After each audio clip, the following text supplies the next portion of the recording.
সম্মানিত ভিউয়ার্স, গোকর্ণ এবং পাকশিয়া ফুটবল একাদশের এই যে মধ্যকার যে ম্যাচটি সেমিফাইনালের শেষ ম্যাচ আজকের 1-0 গোলে ড্র হওয়ায় এখন টাইব্রেকার চলছে। এই টাইব্রেকারে একটি গোল কিন্তু শুরুতেই পাকশিয়া একাদশ করে ফেলিয়েছে।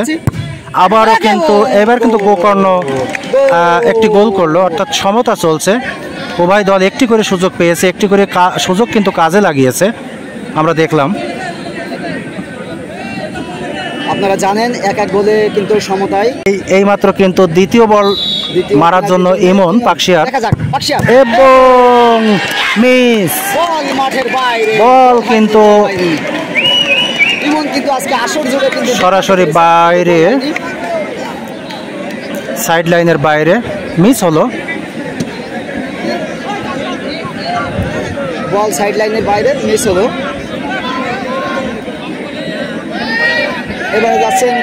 এবারে যাচ্ছেন গোকর্ণ ফুটবল একাদশের 9 নম্বর জার্সি পরিহিত খেলোয়াড়। দেখা যাক তিনি কি করেন। গোকর্ণ দুটি সুযোগ কাজে লাগিয়েছে, অর্থাৎ দুটি গোল করেছে। পক্ষান্তরে পাকশিয়া ফুটবল একাদশ দুটির মধ্যে একটি গোল করতে সক্ষম হয়েছে, আরেকটি তাদের দলগত যে অধিনায়ক ইমন তিনি কিন্তু মিস করেছেন, অর্থাৎ 2-1। গোকর্ণ ফুটবল একাদশ তারা কিন্তু দুই শটে 2টি গোল করেছেন এবং পাকশিয়া ফুটবল একাদশ তারা কিন্তু 2টি শট নিয়ে একটি গোল করেছেন। এখন আবার গিয়েছেন পাকশিয়া ফুটবল একাদশের 9 নম্বর জার্সি পরিহিত খেলোয়াড়। দেখা যাক তিনি কি করেন, আমরা দেখব। পাকশিয়ার তৃতীয় শট আউট এগিয়ে যাচ্ছেন এবং গোল দেখে শুনে সরাসরি গোলরক্ষকের চোখকে ফাঁকি দিয়ে সরাসরি গোকর্ণ ফুটবল একাদশ তারা কিন্তু 2টি গোল করেছেন।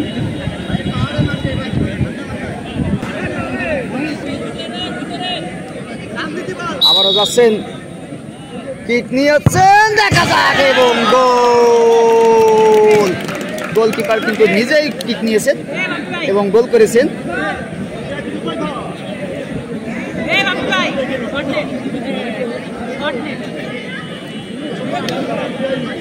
এখন কিন্তু কিক নিতে যাচ্ছেন পাকশিয়া ফুটবল একাদশের গোলকিপার বাপ্পি রায়হান, তিনি কিন্তু এখন কিক নেবেন। দেখা যাক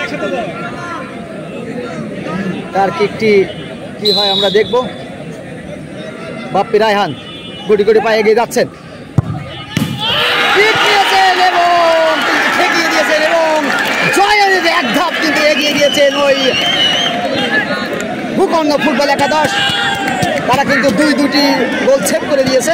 আবারও কিন্তু মিস হয়েছে পাকশিয়া ফুটবল একাদশের যে খেলোয়াড় গোলরক্ষক তিনি কিন্তু সরাসরি শট আউট নিয়েছিলেন, অর্থাৎ তাদের কিন্তু 2টি বল মিস হয়েছে, 4টির মধ্যে 2টি গোল করতে সমর্থ হয়েছে। দিতে পারলেই কিন্তু গোকর্ণ ফুটবল একাদশের জয় উদযাপন হবে এবং ইতোমধ্যে কিন্তু জয়লাভ করতে সমর্থ হয়েছে গোকর্ণ ফুটবল একাদশ।